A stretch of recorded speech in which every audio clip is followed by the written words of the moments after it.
Everybody, JC here with another T&I toy review.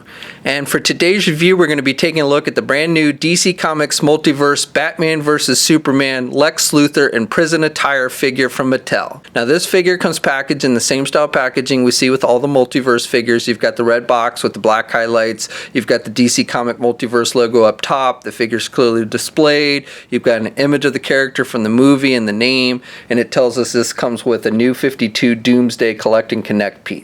On the side of the packaging, we again have an image of the character from the movie and a brief bio. And then on the back of the packaging, we have a look at that new 52 Doomsday Collect and Connect figure and all the figures in the wave that you need to get in order to complete it. All right, let's get this open and take a look at what's inside. Okay, so here's a look at the figure outside the packaging along with the other contents. Now, the only real accessory this figure comes with is the torso piece for the new 52 Doomsday Collect and Connect figure. Now, we've looked at all the figures with this review. We've looked at all the figures in this wave, so I'll be looking at this Doomsday figure probably tomorrow or Wednesday, so be sure to check back for that review.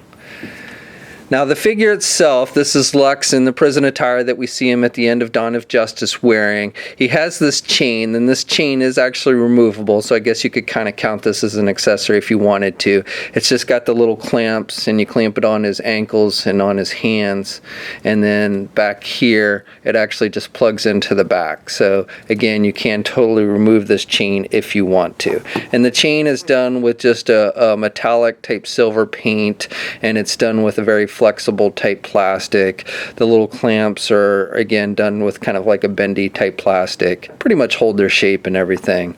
So, but again, it is nice that they made it so you could remove this actual chain. Okay, so for the figure itself, I think Mattel has done a pretty good job of capturing the likeness of the Lex Luthor character from Dawn of Justice and how he appears at the end of the movie. He's got the orange jumpsuit. The face sculpt, I think, is actually pretty good on this one and better than the regular Lex Luthor figure that we got.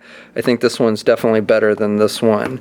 And he's got a little more orange in the eyebrow than on the regular figure, which I think is more movie accurate. He's very cleanly shaven. He's completely bald. So again, I like the look of this figure. This head sculpt would probably be a good head sculpt if you wanted to make a custom Lex Luthor, movie Lex Luthor, you know, how he might appear in the next Superman or Justice League movie. This jumpsuit itself, again, is pretty accurate. You've got the little prison number here on his chest, and that's accurate to how it appears on the movie, and he's got this pocket sculpted on there, and then on the back he's got the Belle Reve Penitentiary on the painted on the back in black.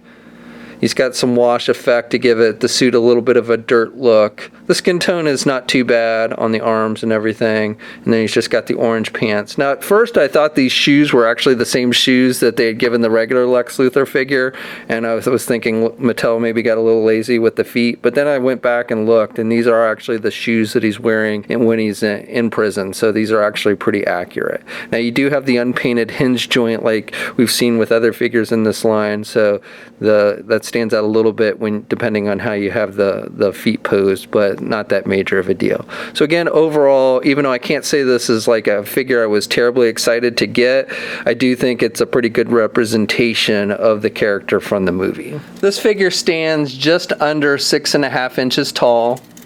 Here's a comparison with the first Dawn of Justice Lex Luthor figure that we got, and this new one is actually a little bit taller. And then here's a comparison with Batman and Superman from Dawn of Justice as well.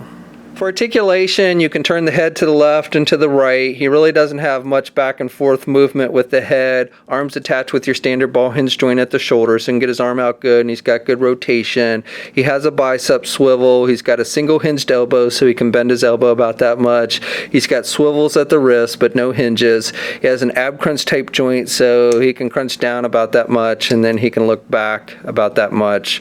He's got a waist swivel. He's got those side hinge joints for the legs, so he can do the splits pretty good. He can get his leg forward about that much, and he can do his leg back pretty good as well.